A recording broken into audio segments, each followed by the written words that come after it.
Hello friend, welcome to EduShare Center. Today we are going to learn about the writing as a process and purpose driven activity, emphasis on audience, purpose and process over product. इसमें क्या बोला है, जब आप कोई भी writing करोगे ना, यहाँ पे आपको हमेशा ऑडियंस को ध्यान देना है और क्यों लिख रहे हैं, पर्पस को एंड प्रोसेस को ध्यान देना है over the product. Product automatically आ जाएंगे अगर आप ऑडियंस को फोकस करोगे. आपका जो राइटिंग का पर्पस होगा तो जो प्रोडक्ट है वो ऑटोमेटिकली आएंगे. तो इसमें देखेंगे क्या लिखा है. Writing is more than just producing A final product. It is a process that in evolves through planning, drafting, revising and editing. ये जो राइटिंग है, writing just not A final product. ये एक राइटिंग करने के लिए बहुत सारा प्रोसेस के थ्रू आपको जाना पड़ता है. जैसे पहले आपको प्लानिंग करना पड़ता है, फिर उसको ड्राफ्ट करना पड़ता है, फिर उसको आप रिवाइज करोगे, फिर उसको एडिट करोगे, फिर उसको फाइनल ड्राफ्टिंग करोगे, फिर आप उसको पब्लिश करोगे. सीरीज ऑफ प्रोसेस के बाद जाके आपका फाइनल राइटिंग होगा.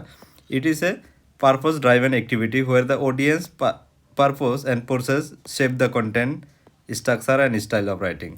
ये एक पर्पस ड्राइवन एक्टिविटी है. इसमें हम हमेशा ध्यान देंगे ऑडियंस को, पर्पस क्या है आपका लिखने का, एंड जो प्रोसेस है उसमें आपका content, structure and style of writing कैसा है उसको ध्यान देंगे. फिर हम देखेंगे process of writing. Process of writing हम लोग पहले भी पढ़ा था. तो इसमें आपका जो ये स्टेप है ये बहुत इंपॉर्टेंट है, आपका एग्जाम में आता है. पहले आपका प्री राइटिंग आता है, फिर आपका ड्राफ्टिंग आता है, फिर उसको रिवाइज करोगे, फिर प्रूफ रीडिंग करोगे, राइटिंग करोगे एंड पब्लिशिंग करोगे. इसको हमने पहले भी पढ़ा था. इसमें और एक टर्म देखिए, इसमें लिखा है process of writing is a bottom up process. ये जो प्रोसेस ऑफ राइटिंग है ये एक बॉटम अप प्रोसेस बोलता है इसको. फिर that is a work on one pieces of writing which continues through a series of writing classes through which child will get chance to review and define and pieces of writing. ये एक bottom up process है. इसमें बच्चा series of writing classes जाता है. जैसे पहले pre writing करता है, फिर ड्राफ्टिंग करता है, फिर जाके एक अच्छा राइटिंग कर पाता है. तो इसमें देखेंगे इन practical aspect in process writing. Practical aspect में क्या है, दी प्रोसीड्यूर फॉलोस आप bottom up process. Bottom up process का प्रोसीड्यूर क्या है वो पहले भी हम लोग लिखा है. जो प्री राइटिंग करेंगे, स्टूडेंट जनरेट आइडिया, पहले स्टूडेंट जनरेट आइडिया करेंगे, फिर student organise idea by considering the purpose, audience and genre of the text. फिर बच्चा क्या करेंगे, आइडिया को ऑर्गेनाइज करेंगे, उसका पर्पस क्या है, क्यों लिख रहा है और कौन ऑडियंस के लिए लिख रहा है, और उसका जो टेक्स्ट है वो क्या कौन सा बेसिस पे लिख रहा है उसको फिर वो ऑर्गेनाइज करेंगे. फिर देखेंगे स्टूडेंट मेक वर्ड चॉइस. फिर स्टूडेंट वर्ड को चॉइस करेंगे, कौन सा वर्ड यूज़ करेंगे. एडिंग और deleting idea by reviewing, organising and grammar, logic etcetera. फिर वो जो रिव्यू करेंगे, फिर वहाँ पे क्या गलत है क्या नहीं है उसमें एडिटिंग करेंगे, उसको न्यू वर्ड ऐड करेंगे, जो अच्छा नहीं है उसको डिलीट करेंगे. फिर स्टूडेंट वेरीफाई द इन्फॉर्मेशन. फिर स्टूडेंट इन्फॉर्मेशन को वेरीफाई करेंगे. Student share idea with the real audience.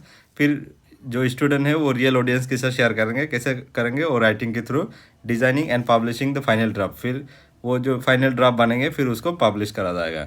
ये आपका हो गया एक बॉटम अप प्रोसेस. ये जो आपका राइटिंग का सीक्वेंस प्रोसेस है वो एग्जाम में आता है, उसको याद रखना. फिर नेक्स्ट टॉपिक देखेंगे audience and purpose. Audience and purpose क्यों है. Free writing is the first stage which writers need to consider topics, audience and purpose. जब कोई भी चीज़ राइट करने से पहले ऑडियंस की माइंड जो लिखता है उसका माइंड में क्या होना चाहिए, कौन सा टॉपिक्स में लिखेंगे और कौन सा ऑडियंस के लिए लिखेंगे एंड उसका लिखने का पर्पस क्या है, ये सबसे इम्पोर्टेंट है.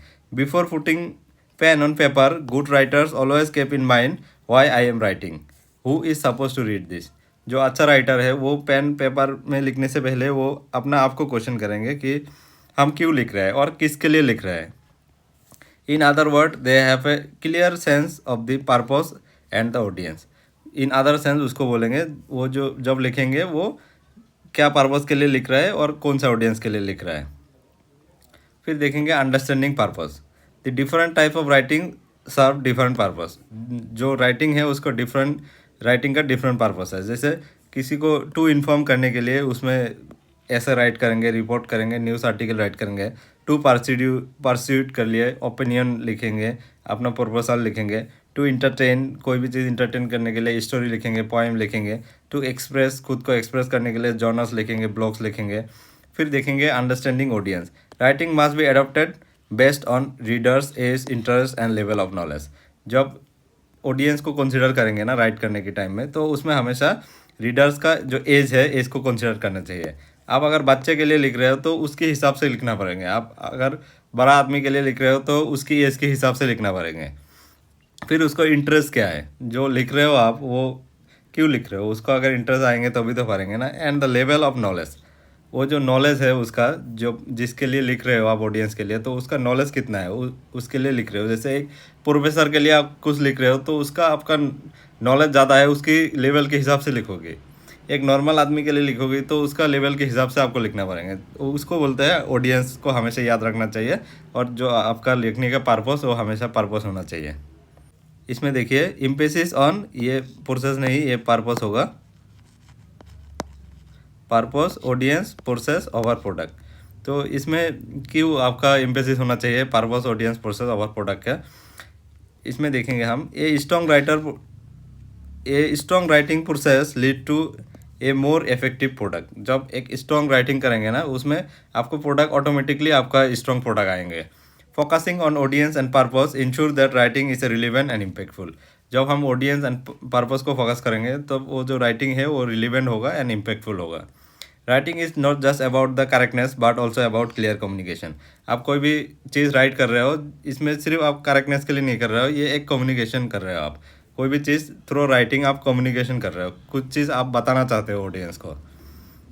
फिर देखेंगे next topics, the connecting reading and writing to reinforce the comprehension and creativity. जो रीडिंग एंड राइटिंग है वो दोनों को कैसे कनेक्ट करके कॉम्प्रीहेंशन एंड क्रिएटिविटी डेवलप करेंगे बच्चे में। तो इसमें देखिए आप, इसमें देखिए reading and writing are interconnected. A strong reading skills enhance the writing skills. ये जो रीडिंग एंड राइटिंग है ना, ये हमेशा इंटरकनेक्टेड होता है। जिसका ये स्ट्रॉन्ग रीडिंग स्किल्स होगा ना, उसका राइटिंग स्किल्स भी अच्छा होगा। Will children learn the structure of the language vocabulary that help in writing.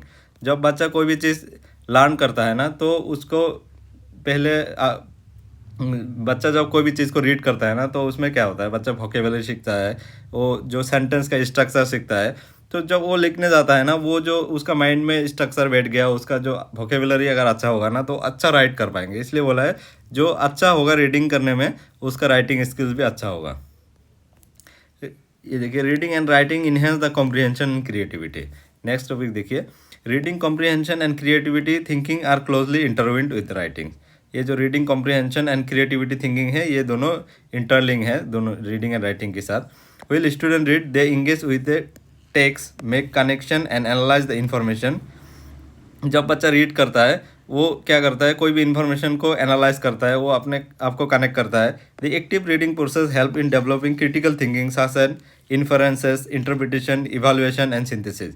जब बच्चा एक्टिव रीडिंग करता है तो बच्चे में क्या होता है, क्रिटिकल थिंकिंग डेवलप होता है। उसमें बच्चा इन्फरेंस करता है इन्फॉर्मेशन को, उसको इंटरप्रिटेशन करता है, उसको इवैल्यूएट करता है, उसको सिंथेसिस करता है। The same skills are crucial in writing, where the student must analyze the information and support their ideas with evidence. जब बच्चा वो राइट करता है ना कोई भी चीज़, तब भी बच्चे को ये स्किल्स मतलब काम में आता है। जैसे बच्चे इन्फ्लुएंस करना पड़ता है, इंटरप्रिटेशन करता है, बच्चा सिंथेसिस करना पड़ता है, बच्चे का जो क्रिएटिविटी है वो भर देता है जब राइटिंग करने में। तो ये जो रीडिंग है, रीडिंग एंड राइटिंग दोनों हमेशा इंटरकनेक्टेड होता है।